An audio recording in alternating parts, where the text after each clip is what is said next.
85 exposants, 60 conférences, près de 1500 visiteurs. C'est la 17e édition de la Presse au futur et de AdTech au futur. Ici à New Cap Event Center, Paris 15e, tout près du pont de Bir Hakeim. Et bonjour Julia Turchetti. Bonjour. Vous êtes la Sales Manager, c'est-à-dire responsable des ventes de la société GetsMe. Alors dites-nous ce que fait GetsMe. Oui, alors GetsMe, donc c'est une régie publicitaire donc spécialisée dans les jeux vidéo, c'est-à-dire qu'on va intégrer les annonceurs des publicités donc directement dans les scènes de jeux 3D, donc directement dans les jeux. Donc si par exemple on est dans la rue comme on a aujourd'hui, on peut potentiellement voir des panneaux publicitaires. Et ben dans les jeux vidéo, on va reproduire la même expérience. On va avoir une course de voiture, être dans un jeu de logique. On va donc transporter ces panneaux, ces billboards, ces vidéos, ces formats audio pour avoir une expérience directement comme on pourrait. C'est-à-dire en fait vous allez auprès de vos clients leur vendre un placement dans chaque jeu. Selon le jeu, selon le public. Vous me disiez tout à l'heure hors antenne que 50% des Français jouent chaque jour. Oui, alors c'est ce ou chaque semaine. Ce qui est très important en fait à comprendre, c'est qu'aujourd'hui, quand on parle de gamer, c'est beaucoup plus large que le cliché qu'on pourrait avoir d'un adolescent dans sa chambre qui joue à des jeux vidéo. En réalité, potentiellement, vous on a pu le déterminer, vous êtes déjà un gamer. C'est donc 50% de la population effectivement qui va jouer au moins une fois par semaine un jeu vidéo. Surtout sur les mobiles. En fait, le mobile, c'est vrai qu'on pense jeux vidéo, on pense PC, console ou des grosses licences. C'est le cas, on peut très bien faire de la publicité sur ces jeux. Mais c'est surtout le mobile qui permet d'avoir une audience très très large puisqu'il y a tout type de jeux et il s'adresse à tout type d'audience. Ce que vous nous dites, c'est qu'aujourd'hui, on peut insérer des campagnes de publicité sur des durées déterminées, sur un public précis, dans un jeu qui, lui, a une vie de plusieurs années. On peut avoir des campagnes ciblées. Exactement. Alors, on peut avoir donc, un annonceur qui a un public cible. Nous, on va sélectionner les bons jeux, puisque souvent, les annonceurs ne savent pas forcément quels sont les jeux où aller. Donc, on va leur conseiller. Et on va donc intégrer différents formats. Donc, c'est les mêmes standards, les mêmes formats qu'on pourrait avoir sur le web. Donc, que ce soit du display, de la vidéo, de l'audio. Ce sont des formats IAB, donc il n'y a pas besoin de produire de nouveaux contenus, mais on va les intégrer donc, dans le jeu. Donc c'est une expérience qui est non intrusive, c'est-à-dire qu'on ne va pas couper le jeu, on va vraiment s'intégrer pendant un moment en fait, de divertissement. C'est inclus dans le scénario plaisir, en fait. C'est ça.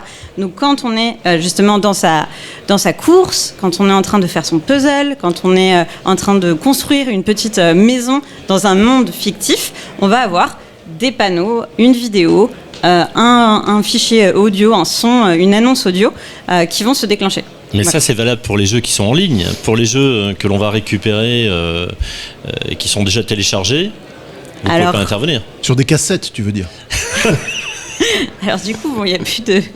effectivement, si vous utilisez une Game Boy qui a une vingtaine d'années, ça ne fonctionnera pas. Voilà, il y a le côté, n'empêche, il y a ce côté vintage qui fonctionne toujours auprès de certains gamers. En fait, ce qu'il faut se dire, c'est que déjà les jeux... Alors, pour le côté vintage, des jeux qu'on avait autrefois, je ne sais pas, par exemple, comme Minecraft, des Tetris, ce genre de choses, vous pouvez de toute manière les retrouver aujourd'hui, les télécharger. Donc si vous voulez le côté vintage, il y a plein de jeux qui sont nouveaux mais qui ont ce côté de vintage. Mais en fait, effectivement, ça va être des jeux qui vont être in-app, donc que vous allez télécharger sur votre mobile. Ça permet de ne pas avoir de adblocker, ça c'est un point important. Ça permet de s'affranchir des sujets, des cookies, qui sont un vrai sujet pour les annonceurs aujourd'hui.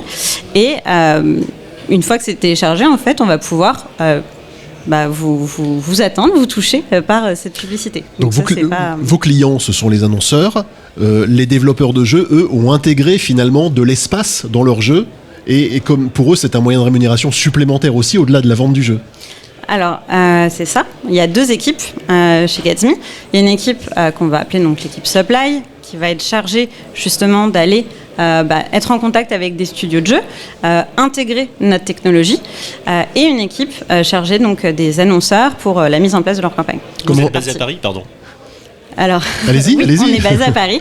On est une entreprise française, mais on a aussi des locaux à Londres. C'est votre première édition de la Presse au futur? C'est la seconde. En tout cas, pour vous, c'est la première? Pour moi, c'est la première.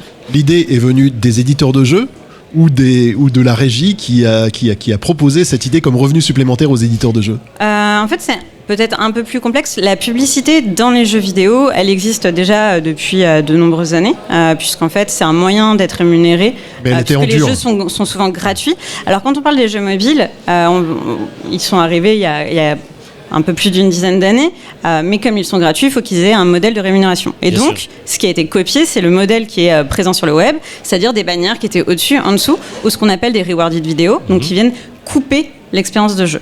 Donc, alors ça, pour le ce coup, modèle pour existe joueur, depuis longtemps. Pour le joueur, c'est pénalisant. C'est pénalisant, et donc c'est de là où est venue cette idée de pouvoir intégrer directement dans les jeux, de façon, donc c'est un programmatique, c'est-à-dire que potentiellement vous avez un jeu, vous avez le même, on va pas vous toucher avec la même publicité, parce que potentiellement vous n'êtes pas ciblé de la même façon ou de la même audience, et donc c'est pas, donc pour répondre à votre question, c'est pas quelque chose qui est nouveau, mais la façon de le faire effectivement est une innovation.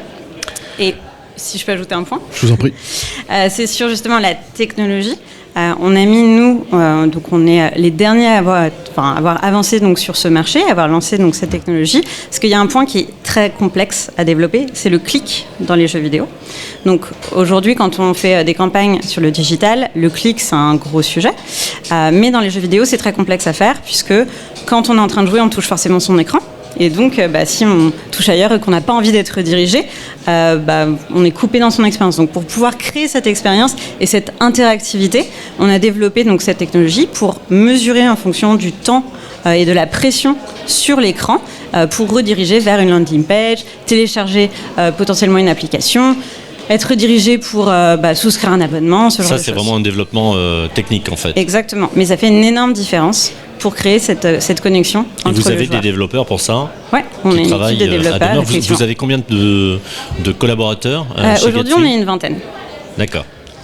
Merci beaucoup, Julia Turchetti, Sales Manager de Getsme, régie pub, donc d'intégration de publicité dans les jeux vidéo. Merci d'être venu nous rendre visite et très bon salon La Presse au Futur, 17e édition. Merci.